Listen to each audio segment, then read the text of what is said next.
she's the cutest. Today I'm going to be showing you guys some really easy breakfast ideas for school.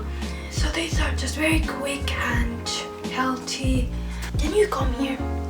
Yeah, just look at her. I'm not a cook, I'm not the best at doing these kind of recipes or like anything. But I still hope you like these even though they are very basic. Like very basic, you will see. But yeah, I really hope you like these recipes and I hope you like this video. Let's go and watch my breakfast recipes right now.